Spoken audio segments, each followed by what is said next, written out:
ঘর থেকে বের হলাম আজকে মানুষের ভালোবাসা দেখার জন্য, কিন্তু এই লাল বাহনী চুলটারে আগে একটু কালা করে নিই। স্টোরে ঢুকে দেখি এটা কালা কালার নাকি ব্রাউন কালার, তাও কিনে নিলাম। পরে বেরি কইছে এটা একটা লগে একটা ফ্রি, নিয়ে যান। ফ্রি জিনিস পাইতে খুব মজা লাগে। যাক বাইচে গেছি এটা কাওয়া কালার। কিরে এটা কি হলো? যাক এবার ঠিক আছে, রেডি হইলাম আর ঘর থেকে বেরোলাম। ভাগ্য ভালো আজকে বরফ নাই, আজকের আবহাওয়া অনেক সুন্দর। বাসের জন্য দাঁড়ালাম। এই কার্ডগুলা দিয়ে বাসের টাকা পেমেন্ট করে আর বাসে উঠে। হালাই দৌড়াইতেছে কেন? তারপর আমরা বাসে উঠলাম, রওনা দিলাম হান রিভার পার্কের উদ্দেশ্যে। মাঝে মাঝে মনে হয় এটা কোরিয়া না লন্ডন। এইসব দেখে মনে হচ্ছিল আমি লন্ডনে এখন আছি। যাই হোক এইসব কথা বাদ, এখন যাই আমরা আসল গন্তব্যে, মানুষের প্রেম দেখতে। মানুষের প্রেম দেখার জন্য অনেক হাঁটতে হয়েছে আমাদের। ঠিক এই জায়গায় পাড়া দিতেই মনে হলো আমি কে ড্রামার দুনিয়াতে চলে আসছি। সিঙ্গেল মানুষরা এই জায়গায় মিঙ্গেল কুত্তা আনে। আমার কাছে মনে হচ্ছিল আমি একটা কে ড্রামার শহরে চলে আসছি, যেটা আমি সবসময় স্ক্রিনের ভিতর দেখতাম।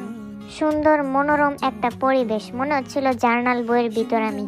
এদিকে যে কেউ আসার পর সিঙ্গেল মানুষের গা জ্বলে যাবে, কারণ এই প্লেসটিতে বেশিরভাগই জোড়া পাখি দেখা যায়।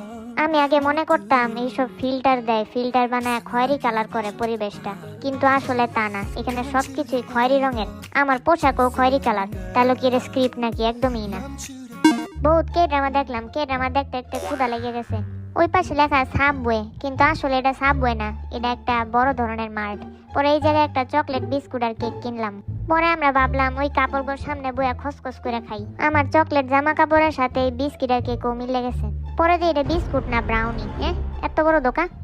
আসলে তখন ভাষা বুঝতাম না, যার কারণে কোনটা বিস্কুট কোনটা কেক কিছুই বুঝতাম না। কেউ কেউ গার্লফ্রেন্ড বয়ফ্রেন্ড ব্যস্ত, কেউ কেউ টিকটক করাতে ব্যস্ত। ইস, এরকম একটা বয়ফ্রেন্ড হইলেই হতো।